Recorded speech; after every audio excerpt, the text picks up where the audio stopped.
ketika jenazah sudah dimasukkan ke alam kubur, apa tanggung jawab seorang jenazah?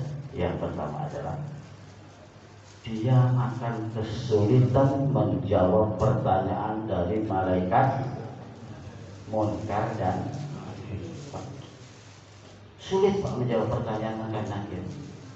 Apalagi terkait dengan amaliyah dia akan kesulitan menjawab. Itu salah azab di dalam kubur. Yang pertama akan sulit menjawab pertanyaan daripada malaikat munkar dan nakir.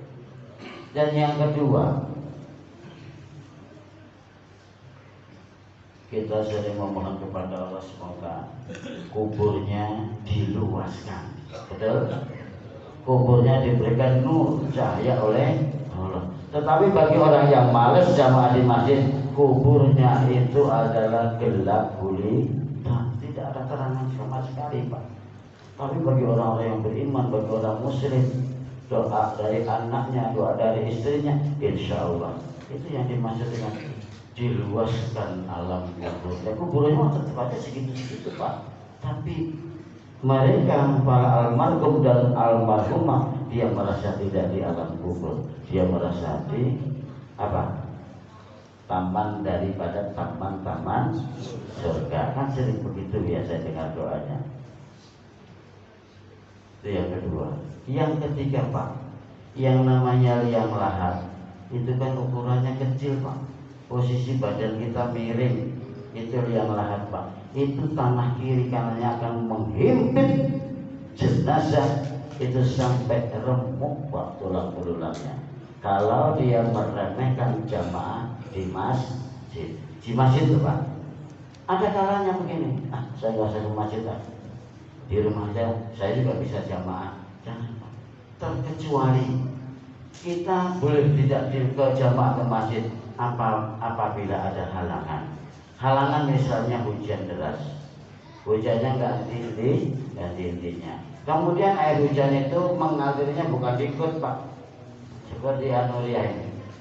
Depannya ini menjadi got aliran air hujan. Kalau hujannya deras, debitnya tinggi, maka air itu sudah tidak menampung got-got itu. Maka jalanan ini menjadi jalanan air. Ketika kondisi tidak memungkinkan, itulah rukhsah, boleh untuk tidak datang ke masjid. Hanya karena adanya sesuatu kondisi yang tidak memungkinkan. Apalagi ngobiak. Ya kalau ngobiak udah pasti lah Pak. Ada sesuatu najis yang itu baru ada. Kalau hanya sesuatu yang tidak begitu penting, maka jamaah di masjid maka menjadi suatu kewajiban.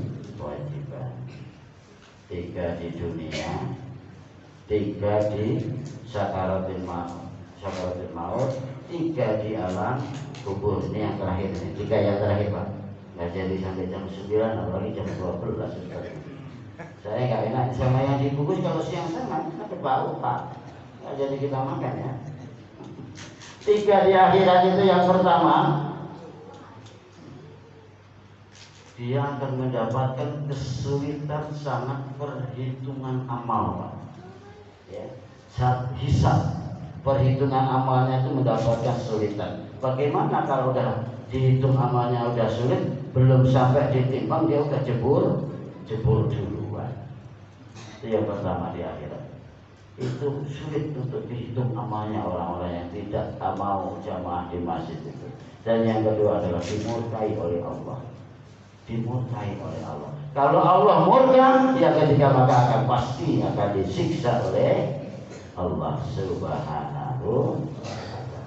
Jamaah hijaz rahimahumullah. Jam 6:10.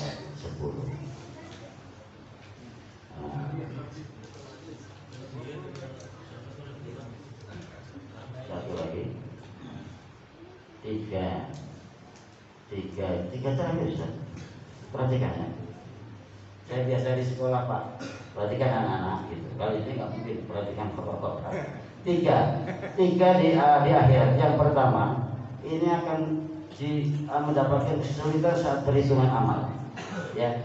Yang kedua dibenci oleh Allah, dimurkai oleh Allah, dan yang ketiga akan disiksa oleh api neraka oleh Allah Subhanahu adalah na'udzu.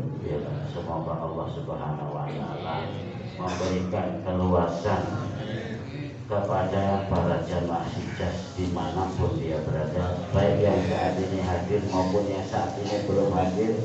Kesempatan ini Bapak jamaah sekalian adalah kesempatan yang mahal, karena tidak semuanya bisa berjalan dari rumah menuju masjid. Niat ada, kondisi tidak memungkinkan karena keadaan stroke, keadaan sakit. Insya Allah Pak, kalau diterapkan amalan-amalan yang kecil, coba setiap ada sesuatu, Bapak dan saudara sekalian yang mencoba dengan lantaran air ini, saya bacakan ayat-ayat Al-Quran, semoga simpulan mendapatkan kesembuhan dari Allah Subhanahu wa taala. Itu mustajab Pak. Asal kita yakin, jangankan melalui airnya ketemu dengan kita yang kita pegang. Bayi HP pun bisa. Ini mohon maaf, ini hanya masukan saja. Ketika saudara kita sakit di jauh di sana, cukup HP-nya taruh di atas aqua yang ada airnya. Ini bukan sulap, bukan sihir Pak. Ini kekuasaan Allah. Kalau kita telepon, kita doakan, baik pun begini Pak, mohon maaf, saya sudah pernah dibilang kalau doain orang tuh meninggal Pak. Sudah 2 di sini. Di apa namanya ini? Di kampung Gedong ini, saya mau doakan orang nggak lama Pak, nggak sampai 1 hari 1 malam dipanggil oleh Allah 2. Dan yang ketiga saya mendoakan nggak sampai 10 menit Pak, dijawab oleh Allah. Benar Pak, meninggal dunia. Ada yang 1 minggu. Kenapa bisa? Karena Allah yang ikut kalau campur tangan Allah mah nggak bisa apa-apa Pak. Kalau kita mendoakan orang seseorang cepat mati, misalnya cepat meninggal dunia, nggak bisa Pak. Kecuali atas izin dan ridho Allah, atas kuasa dan rahmat Allah. Jadi ya alhamdulillah Bapak dan saudara sekalian, kita ngaji, kita sholawat, ya, kemudian kita sering sholat. Apa yang kita minta, apa yang kita harapkan, apa yang kita citakan, insya Allah dikabul oleh Allah Subhanahu wa taala. Bagi jamaah hijaz, semoga istrinya menjadi istri yang solihah. Bagi jamaah hijaz yang putri, semoga suaminya menjadi suami yang solih.